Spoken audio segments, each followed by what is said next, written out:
Welcome back, my friends.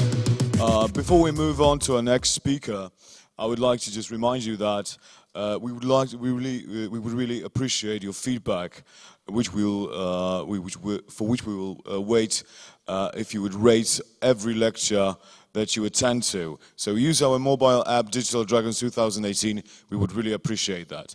Also, in the auditorium hall at the ground level, there will be a screening of the movie We Are All Right. So join us at 1 p.m. I hope you will really like it. And now we have another great speaker, Mr. Andreas Öjerfors from MachineGames, and he will give us a lecture about the new Colossus, the Wolfenstein II, design post-mortem. So welcome to the stage, Mr. Andreas Öjerfors. Hi everyone. So I'm here to do a game design post-mortem of Wolfenstein II, the new Colossus.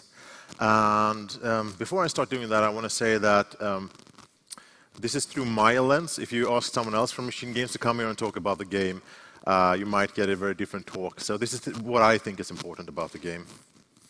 Personally, my name is Andreas Öjerfors, and I'm a Swedish game designer, working as a senior game designer at MachineGames. I've been doing games since 2004, so for a long time, which explains all the gray hairs. And if there's one red thread that's gone through my career, I think it's my interest and fascination with game design and interactive narrative. But as you can see, I've had quite a few different hats to wear throughout my career. And I think that's basically because I get bored easily. But I've also kind of tried to get as wide as an experience in the industry as possible to be a better game designer and game maker, basically. I work for MachineGames, which is a game studio in Uppsala, north of Stockholm, in Sweden. We're owned by Bethesda. And we started basically in 2010, I think, with a pitch to Bethesda and id of kind of a reimagination of Wolfenstein. So we started making our own Wolfenstein back then, and we released that in 2004 as Wolfenstein: The New Order. And then after that, we've done kind of a little in-between project, which was called Wolfenstein: The Old Blood. And now last year, we launched Wolfenstein II. And Wolfenstein II, the new Colossus, got a great deal of good feedback and good criticism from journalists and reviewers. And a small secret I can tell you is that when we launched The New Order, our first Wolfenstein game, we got rave reviews for the storytelling, and they also kind of liked really the gameplay, but it was mainly the storytelling that was important. So personally, I felt like for now the sequel, we need to try to match the level of the story in quality when it comes to gameplay. So that's what we've tried to do. So what goes into making a sequel? I'm sure this is different in different studios, but the first thing that's very important to us is our studio values. And I think MachineGames as a studio is a studio that has a rather strong identity based on a number of core values. And these core values, I think, comes from our beginning as okay, so back in 2009, there was an exodus of people from the old studio called Starbreeze, which was also in Uppsala in Sweden. Starbreeze moved to Stockholm, and a lot of people stayed in Uppsala to start MachineGames. So we've kind of, in a way, inherited a lot of their values in how they viewed games and how they viewed storytelling. Starbreeze made games like Chronicles of Riddick and The Darkness, some cult classics. So those values, I would say, is a very important one is trying to make the most immersive first-person experience possible. That's something that's very, very important to us. And we try to create a first-person experience that feels really very, very physical. And you're supposed to feel like you embody the main character. And in Wolfenstein, that's B.J. Blazkowicz. It's important to us that it feels great to just be in the world and jump and run and vault, and firing a weapon should feel great. There should be a weight to it. There should be a heft to it. So that's something we spend a lot of time working on. When it comes to our action sequences, if you have like a spectrum of being a little bit held back and being over the top, I think we would end up at the being over the top, right? So we try to have these really intense, frantic firefights with huge enemies, with a lot of enemies, and we give the player a lot of badass weaponry to deal with those enemies. At the same time, we try to keep it grounded. Even though it's over the top, we want to keep it grounded so that the players could continue believing in the experience. You should really feel like you're there, even though it's over the top. And I think the storytelling, which is also something that's very important to our studio, kind of mirrors how we view action, because the storytelling too can kind of go a little bit over the top. But we want to really push the limits when it comes to storytelling, but at the same time we want that to remain grounded. We want you to believe in the story, even though it goes very, very far. Yeah. And of course, when you make a sequel, the big foundation for it is the previous game, which for us was Wolfenstein I, The New Order. And Wolfenstein I, The New Order, for those who haven't played it, it's a first-person shooter that kind of jumps 20 years into the future concerning the Wolfenstein timeline. So it's in an alternate history, 1960s, where the Nazis won World War II and have now taken over the world. And we were really happy, actually, with Wolfenstein I and the direction we took with that. So we didn't want to reinvent the wheel, all the wheels. So we kind of wanted to continue forward, see how far can we take this. So we try to move on, and we try to look at all the different components of Wolfenstein I and look at them and say, okay, is this fun? Is this great? How can we improve this? How can we tweak this to become a better experience? And then we try to look at all those core components in concert with each other and see, okay, are there any holes here? Is there stuff that's redundant that we can remove and use those resources for something else? And of course, the individuals also make up a game. Between projects, a studio kind of shifts a little bit. You know, there's a few people leaving, there might be some new people coming. People change roles a little bit in the studio. So for using myself as an example of how I might have affected the game, I was a gameplay designer for the first Wolfenstein, and I was a kind of game mechanics designer for the second one. So something that was important to me and something I personally believe in is play styles, in trying to allow the player to play the game the way they want to play the game. Of course, within the constraints of what the game is about. This is an action game. So that's something that I, as like the second person on the Wolfenstein II team, pushed for heavily. Okay, so I'm just going to do this pretty easily as a pretty classic post-mortem with what went right, 3 points, what went wrong, 3 points. And I'm going to start with through the gun. So I talked a bit earlier about how important it is to MachineGames to create the best possible and the most immersive first-person experience as possible. And to achieve this and to take it to the next level with Wolfenstein II compared to the first one, we had one team which we called Through the Gun team, work on just the first-person experience from pre-production until the very end of the project. That really worked out really well. I think we did take a big step up in the experience of being in BG Blazkowicz's body. And one of the ways we did that, of course, is we gave him a full 3D body that works really well in the game world. I think one of the reasons why this works out so well is because, well, we do focus on having one team that just does this for the entire project and just works on making this as great as possible, and we put those resources in there. But the thing is, it's a super, super talented team as well, the Through the Gun team. They're great at it, and I'd say that we could kind of put those against any other first-person experience teams in the industry, and we wouldn't have to be ashamed, you know. Let's see. And another thing that I think is important, because those guys, the people in that team are so talented, they were given a lot of autonomy to evolve the first-person experience the way they wanted to. And that works out because they are so talented. And they are kind of the torchbearers for the first-person experience within MachineGames. And they also have the best insights on how to push that forward.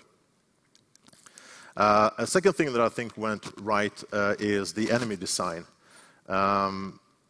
So that's a good example of us looking at all the core components of the game and trying to improve each and every one where it was possible to do so. And I want to give you two examples of two enemies we have in the new Colossus that we evolved from the first game.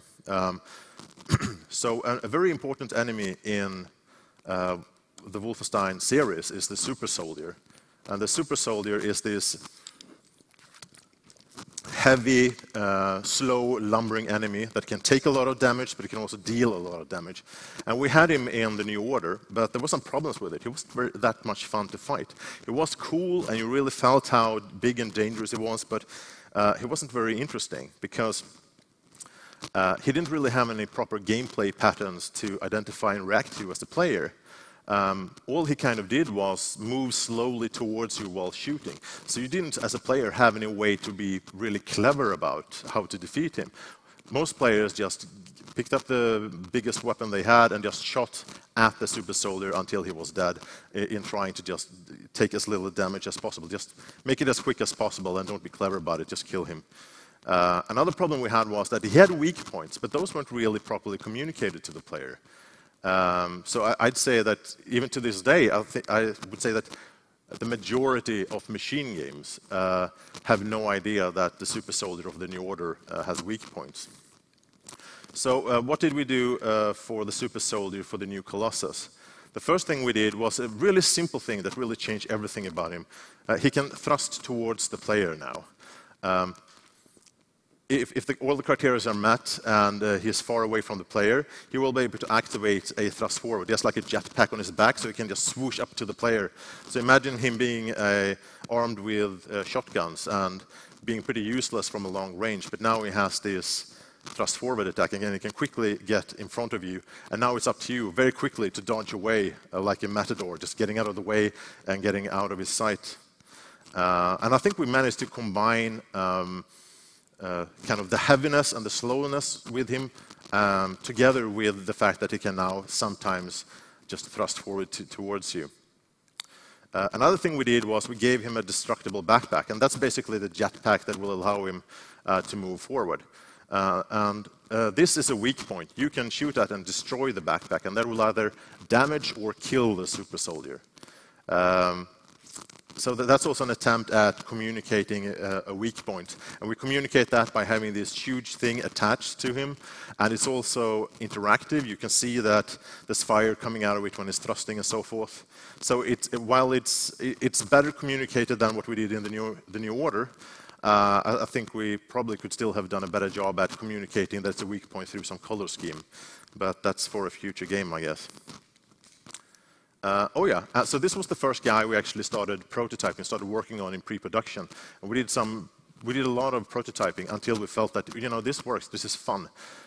So we knew a lot about this enemy before we went into production. So there were very few mistakes that had to be made during production because we knew how this guy was going to be fun and what values to set for him. I want to show you a clip of first how he looks in the New Order. And you can see it's not very interesting.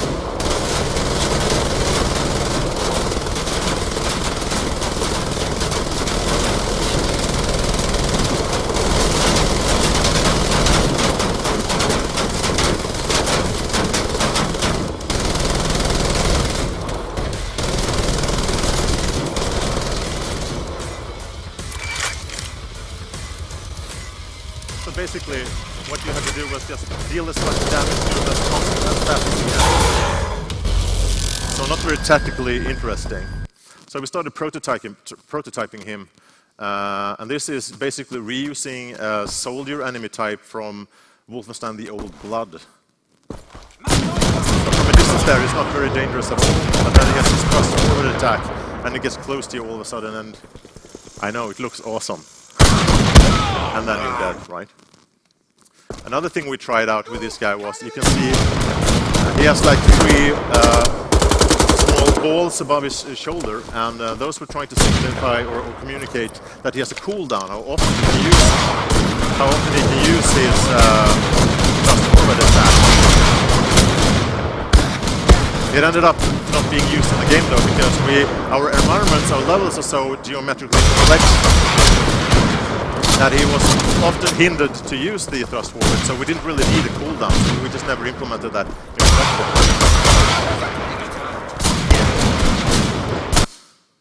And this is how it looks in the game.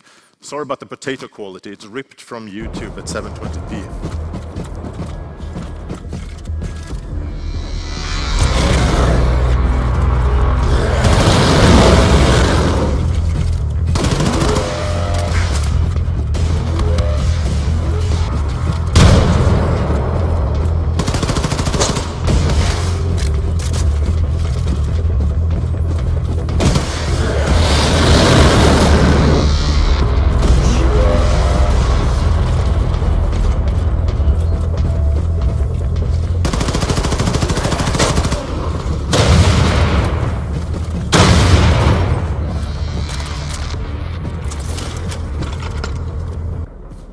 And this is late in the game, so you have this very overpowered weapon at the very end here.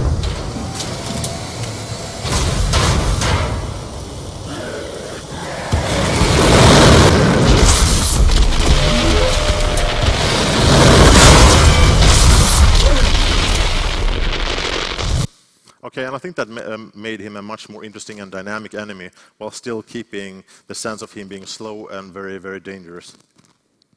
I want to show the second example. That's the huge robots that we have in our Wolfenstein games. And these are like multi-story building-sized enemies. I want to talk about the heavy robot in the New Order. It had issues. It wasn't that much fun to play. They look really, really cool, and they sound cool. But they're so big that the robots basically had issues walking through the environment using the level, right? So they were kind of limited to a small area. And the second thing is the size also kind of prevented attacks because they had line of sight attacks, and because he was so limited about where he could move, it was easy for the player to avoid his line of sight by just placing geometry in between you and the enemy.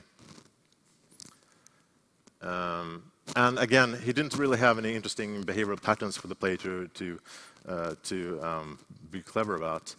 He had good weapons though. He had like a pulse laser in one arm, and the other arm had like some kind of energy ball that he could shoot out, which would then grow and explode and deal a lot of splash damage, motivating the player to get out of there. So when we started thinking about robots for the New Order, we wanted to try to solve those problems. And we did that with the robot called Citadel. And the first thing we did was, well, we simply built the levels for the Citadel. When we wanted to use the Citadel, we made sure the level supported him. Initially, in pre-production, we talked a lot about clever design solutions or engineering solutions on how he would be able to move around, even in levels that weren't really built for him. But in the end, we didn't find any good solutions, so we just made sure that if he's present, he's going to have his own pathways in the level, so we can not get close to the player, but at least kind of follow the player's steps. We also gave him a rocket barrage attack, which changed everything for the robots, I think. So in one arm, he has a flamethrower. And in the other arm, he has like a multi-rocket launcher thing, almost like an artillery. So what he does is when he's going to attack players at a long range, he shoots those rockets up in there or launches them up in there, and they go up, and their rockets ignite. And when the rockets ignite, they're going to go for where the player was exactly when the rockets were ignited, right? So you get this really cool angle that goes over covers and stuff in the environment. So even if the player is behind cover or he's hiding behind some big machinery or something, the Citadel can still, with his rockets, reach you. And that really worked out well. And we did multiple traces every time he wanted to do a rocket attack. So even if there's stuff hanging down from the roof or if there's stuff coming up from the floor, he would be able to find the holes in there to shoot his rockets through, because he did several traces and chose the one that actually reached its target. Also, we added destructible limbs, kind of mech warrior-esque. So you can destroy each individual limb now. So you can destroy a leg or you can destroy an arm, and that will actually affect how he fights. So you can, for example, destroy a leg, and now suddenly he's pinned down to that location. He can still turn around his own, axis and fire at you, but he won't be able to leave that area. And if you destroy an arm, he won't be able to use the weapon attached to that arm anymore. So that gave the player, I hope, multiple ways to fight this guy. This isn't just one way to defeat him. If you want to, you can just do a lot of damage to him until he dies, but you can also destroy the weapon that's giving you the most grief in this specific scenario, or you can kind of pull him behind the corner and destroy a leg and just leave him there. Yeah, I got a video showing the guard robot, heavy guard robot in the first...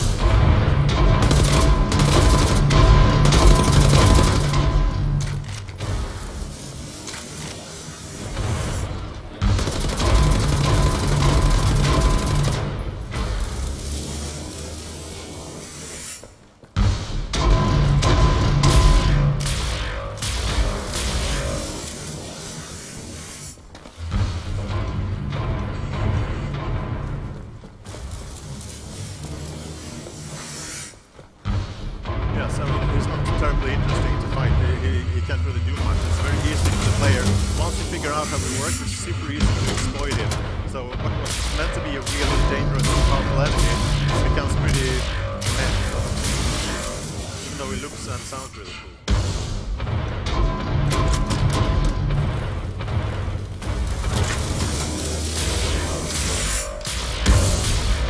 Okay, and this is the Citadel in Wolfenstein II. And again, sorry about the potato quality of this video. Also, I think this player is playing on easy, so if you're playing on normal, you actually need to be more, faster when he fires his rockets to get away.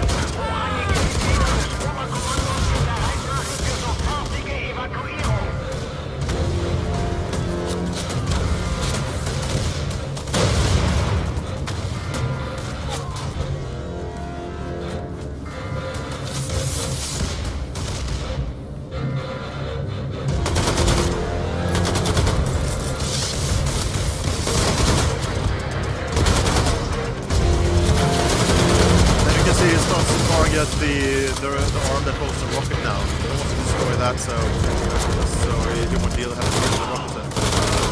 What I love about this robot that he doesn't care about his friends. He'll happily kill them if the player is there.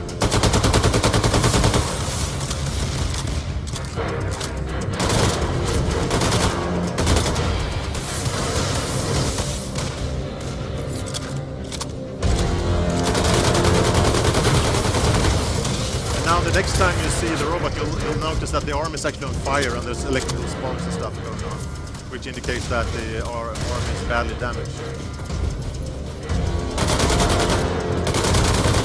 That's the arm is destroyed. So now the Citadel can't fire rockets anymore. So now the Citadel will try to get close to you instead to torch you with his flamethrower. And the player here knows that. So now he has a little bit of time to get one of the heavy weapons and attack the Citadel with a heavy weapon, going for the other arm. Right, that's the second arm, and now the Citadel is dead, basically.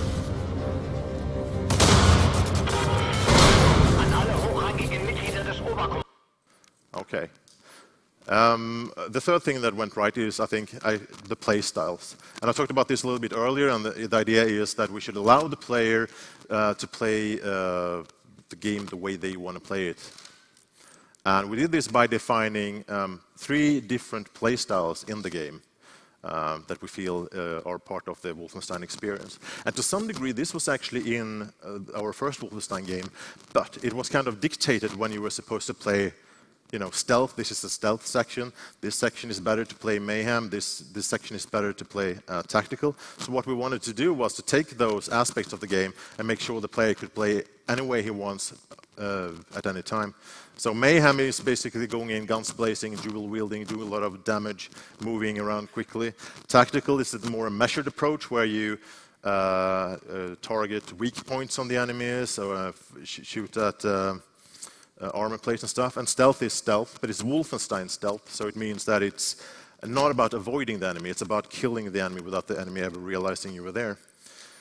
So how did we do this? Well, it's such a wide approach. It's such a wide strategy that we also had to think about many different systems on how to implement this into the game. The first one, of course, is the specific features, like the Mayhem player will be able to, well, we have the dual wield, and tactical players will be able to use covers. There's a cover system. Stealth players will be able to, well, there's a stealth system in it. But then we added some extra features later on in the game, like when you played for a number of hours. The tactical player gets access to like a mechanical stealth, so you can get an overview and get to positions he otherwise couldn't get to. The Mayhem player can sprint into enemies and kill them that way. Stealth players can go through narrow ducts to get to other positions. The weapon upgrades of the game, each weapon, or most of the weapons anyway, have weapon upgrades. And you can kind of gear your weapon towards your preferred playstyle by investing in different upgrades. All the enemies were designed to be playable and fun with all the three playstyles. So for if you want to play Mayhem, an enemy is simply going to, yeah, it's pretty easy. You just rush him and fire a lot of damage to him. That's the kind of the iconic Wolfenstein approach, just going in guns blazing, and that's pretty easy. Tactical, you know, we made sure they had weak points. We added armor plates over most weak points, and we made sure the enemies are trying to flush out the player from behind covers and so forth. And in stealth, we made sure that every enemy can be stealth killed. So smaller enemies like soldiers and so forth, they can be just, it's a normal takedown. You get behind them and you can do a takedown, a silent takedown. But we have much bigger enemies. So for example, a super soldier, you have to sneak behind him and cut a fuel line. And he will move on, and the cut fuel line will start leaking fuel, leaving a fuel trail on the ground. And you can set that on fire silently, and the fire will catch up to him and blow up his diesel canister, basically killing him. And we can also do this for something as big as a citadel. All we did there was simply to make it more difficult is to make sure he had 2 fuel lines, and you need to do it twice. The levels obviously need to be set up for all the playstyles. Mayhem players need a lot of room to move about. You know, that playstyle is about movement. And tactical players need covers. They need flanking routes. And stealth players need great stealth routes, basically. So that's what went right, and so what went wrong. And the first thing is actually playstyles. We have 3 different playstyles, and the problem is that one isn't as great as the others. Mayhem and Tactical is great. Stealth is pretty good. And the problem with stealth, I think, in the game is that sometimes it feels inconsistent. Sometimes you might be discovered by an enemy that you don't think should have been able to discover you, or you didn't expect him to discover you, or you might not even have seen him. And I think that comes from we didn't spend enough resources and enough attention on stealth. We spent more time on Mayhem and Tactical. And I think to some degree that's on me, because I managed to early on in pre-production sell in at the very top of the company, like the top management. I sold in these play styles that the player should be able to play the game the way they want to. And they bought into that. But I didn't have the same buy-in from the entire organization, I think. You know, to do a feature that's this wide in the game, you need to have buy-in from many different departments. You need to have the level designers all need to believe in the idea on fight to make it good. The AI team, the combat team, everyone, lighting, for example, everyone needs to buy into the idea and work at it to make it as good as possible. And I think that's stealth. I just didn't have that sort of buy-in. And I think if there's a lesson to learn for me there, it's either work really hard to get the buy-in from the whole organization. Don't just rely on like top directors of the studio. Make sure you really have that buy-in and everyone gets it and believes in it. Or maybe don't do it at all. Second thing that I think went wrong is the one weapon focus. And we actually had this problem in the New Order as well. This is the battle rifle of the new Colossus. And we had the same issue with the assault rifle, a very similar weapon in the New Order. The problem is that this is a great gun. It's fun to play. It's easy to use. It's great at long range, but it's also great at close range. It deals quite a bit of damage, especially if you dual wield it. The there's a lot of ammunition to find for it, so you rarely run out of ammo for it. And once you start adding upgrades to it, like you can add a scope, you can add a magazine extender, so you have more ammo before you need to reload, and you have armor-piercing bullets. This weapon becomes the solution to most combat problems, to most gameplay problems. There's little reason for you to switch to other weapons throughout the game. And of course, that kind of eats into the variety the game actually has, because you don't need to, and this is such a great weapon, why switch? And I also think that players just generally like having to use different tools for different problems. And I mean, that's a really basic game design lesson that I think we still need to take to heart, that you need to create your weapons as different tools for different problems. One weapon shouldn't be the tool that solves the most gameplay challenges, you know? The laser hund is probably the least enjoyable enemy in the game. There's no surprise there for us, I think, because we didn't plan this guy in pre-production. This was added during production. And the idea was that we were simply going to kind of reuse the Kampfhund, a normal dog in the game, and add some features to it. And it never really works that way, because once you start trying out these new features, you realize we have to remake mostly everything on it. And so because we started late, there wasn't really enough time for this enemy type.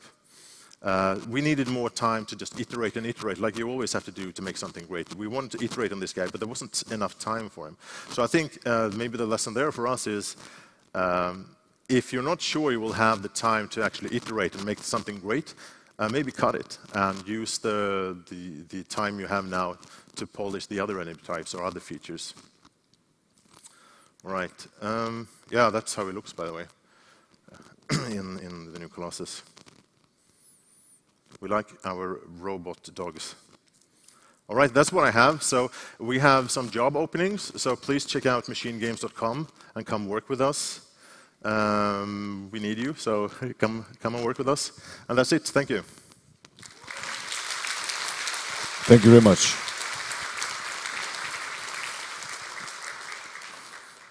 We still have time for Q&A session. If you have some questions, just raise your hand.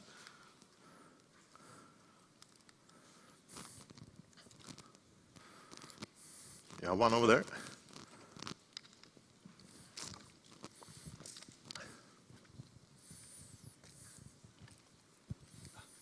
Hi there. I have actually two questions. First, what are actually the weak points of that Uber-soldat? Sorry, the what? What are the weak points of Uber-soldier at the first Wolfenstein? The weak points? Yeah. So basically, just beneath all the armor pieces that can fall off, there are weak points, but those aren't communicated at all, because the visuals beneath the armor points don't suggest at all that you have any weak points there. But that was kind of the idea, that you would shoot off the armor pieces and then continue shooting where the armor piece was, and that was a weak point. But people just don't know that. It's not at all obvious. I played that game as hell, like 3 times, and I didn't know about that. So, and the second question is, why then you keep the laser hund? Why we keep? The laser hand. I mean, so at one point you want the variation that the game has, right? So cutting him that late, like when we actually have him working and he's kind of okay, I guess was viewed as a bad idea, because we would have less variety in the game. So I think the point where you could cut something like that would be earlier. I mean, there's nothing inherently wrong with him. He doesn't ruin the game. It's just not a great enemy to fight. So the point where you would want to cut him is much earlier, when you look at the plans and you go, I'm not sure we can actually have enough time to invest in him to make him great. And I think we fooled ourselves by believing that we would just reuse the Kampfhund and the features that he had and just add some stuff on top and that would work. And that just never works. So that was just a planning mistake and a scope mistake from our point of view. Did you make any level design around the laser hunt or gameplay design around the? Did you build the levels? Not around the laser hunt. He was supposed to kind of just work in the levels as he was. Sure. Okay. Yeah. Thank you very much.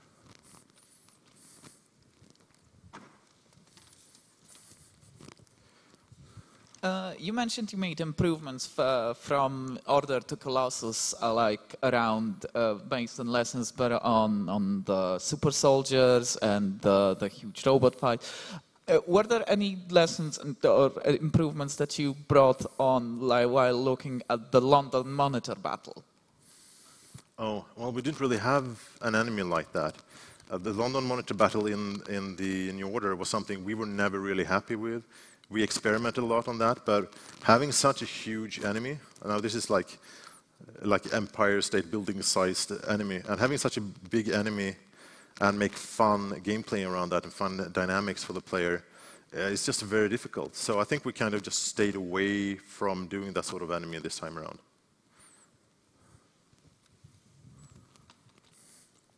Anyone else? No, I think, yeah, up there.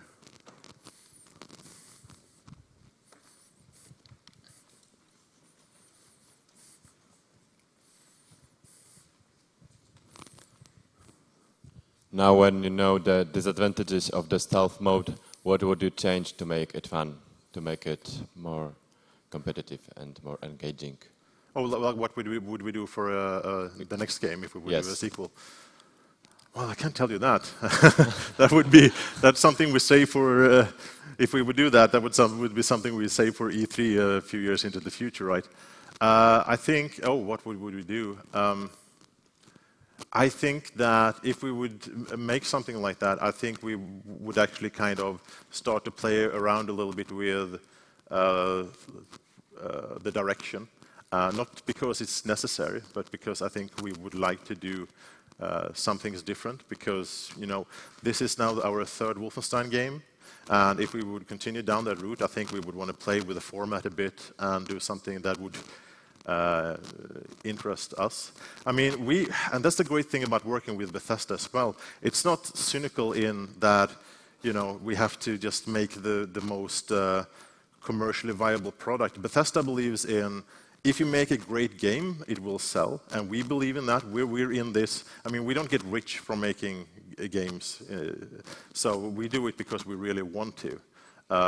So as long as it's a product that can sell, I think we also look at what we like. You know, we tell stories the way we tell stories because that's how we want to tell stories. We create the type of gameplay we want to because that's what we like and that's what we're interested in. So in the future, we would probably try different things just to entertain ourselves. Okay, thank you.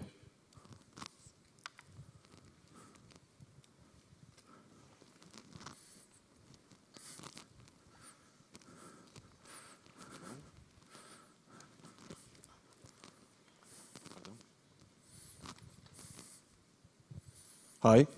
First of all, thank you for making this kick-ass game. Thank you very much. Thanks a ton.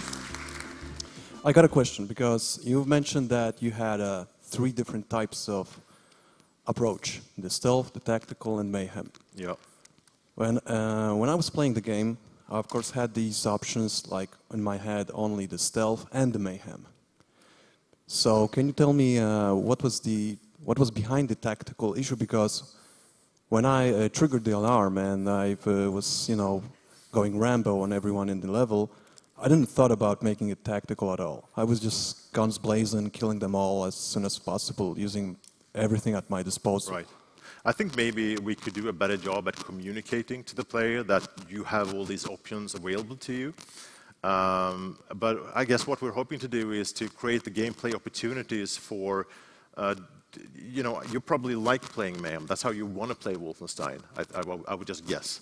So it would come naturally to you to play that way. And someone who wants to use covers and who wants to put a scope on his rifle and take enemies out from a distance and use grenades to flush them out would probably play it that way. But yeah, I think we certainly could communicates all the different gameplay options that are actually in the game better. Yeah, because the AI was like very aggressive towards you when you were like fighting with them. They didn't have no. I felt that I don't have any time stamp to actually plan my attack when these guys were after me end. Right. So yeah, because we want to have game scenarios that are very different, where you go from one and it's different from the last one. That kind of makes away with certain things that you might want to do. Like if you make a stealth game, it's great to always start out with allowing the player to have an overview over the area, so you can figure out, I want to go there, I can watch the patrol patterns and so forth. But we want to have a great variety in our game scenarios, so we can't really do that every time. And I think the same thing goes for tactical players. We kind of drop you in the mix there of enemies, and maybe what comes natural to a lot of people is just to go guns blazing. But you can just take a step back and try to be smart about it and play it in a more measured way. Thank you. Thanks.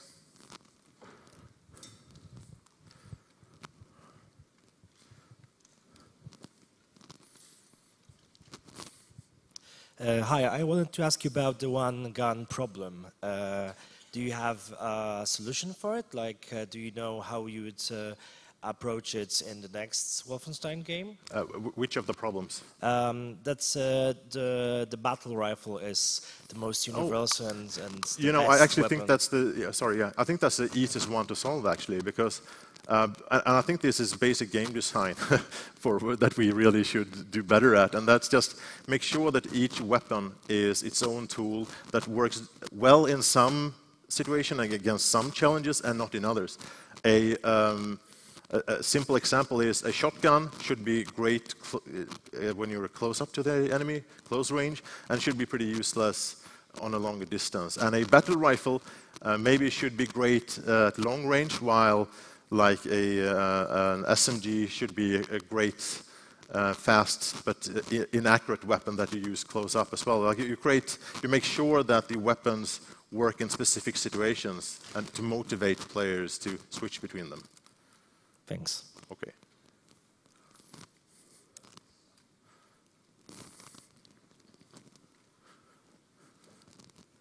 I have a question regarding the Citadel fight you've shown us. Yeah. If I recall correctly, you can completely avoid fighting the Citadel and go past him just through the door and ignore the whole fight. Yep. It's obviously an interesting element and sort of stealth element of the game, but are there other fights like that in the game where you fight a big boss and you can just skip past through him? So that might look like it's incidental, but the boss at MachineGames actually wanted it. He likes for people to be able to speed run the game. Me, as the designer behind the Citadel, I don't like it because I want people to play my content. But that's just selfish. So yeah, players are supposed to be able to speed run the game, basically. So yeah, you can run past him if you want to. So a very early version of the Citadel in the paper design had this big shield that he could basically put down and block places where you need to go past. But we didn't really get that to work very well. He was too slow when he placed it down and so forth. So we removed that element quickly. And yeah, now you can get past him if you want him there. Thanks for adding that option.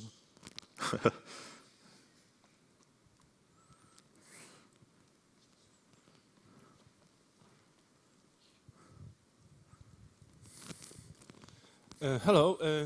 I got a question.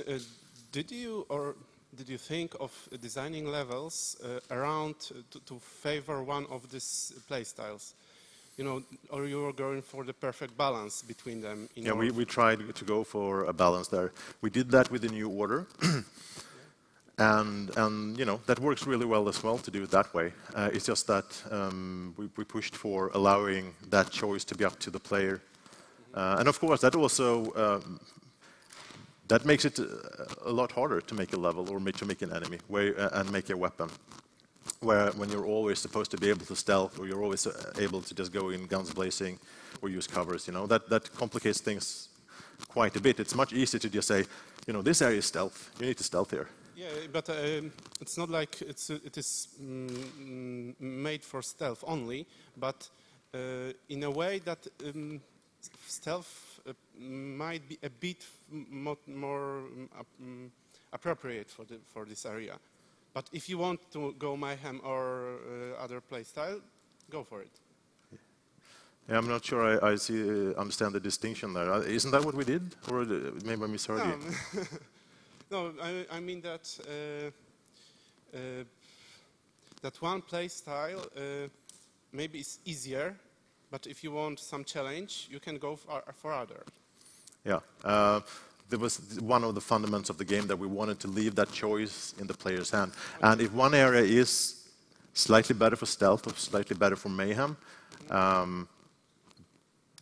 it's no longer really a choice up to the player. Players will often choose the optimal path, right? If you allow, I mean, this is an example from when I worked on MMORPGs. If you can power level through the game in a way that's just painfully boring, players will do it. They will ruin their own game experience just to go the optimal path.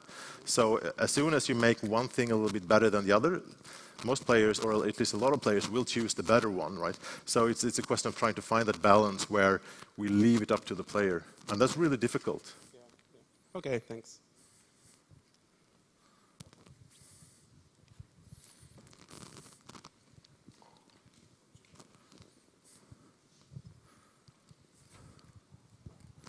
Hi. Hi. I wanted to ask you if you'd ever consider adding a multiplayer component. I guess you can't answer that, so I'll just ask, do you think the mechanics as they are in these games lend themselves to a multiplayer experience?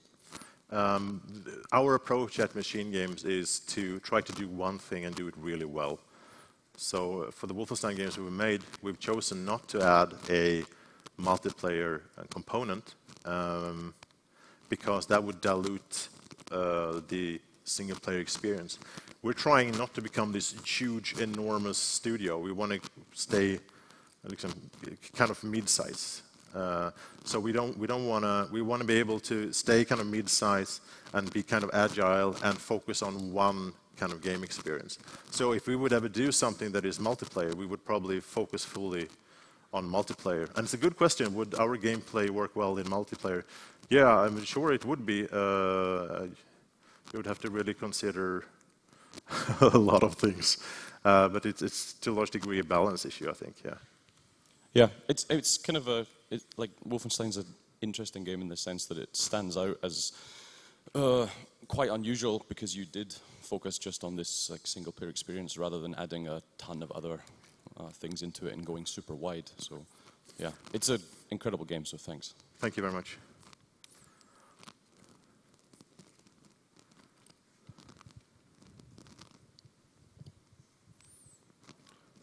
Okay, I think that concludes this session.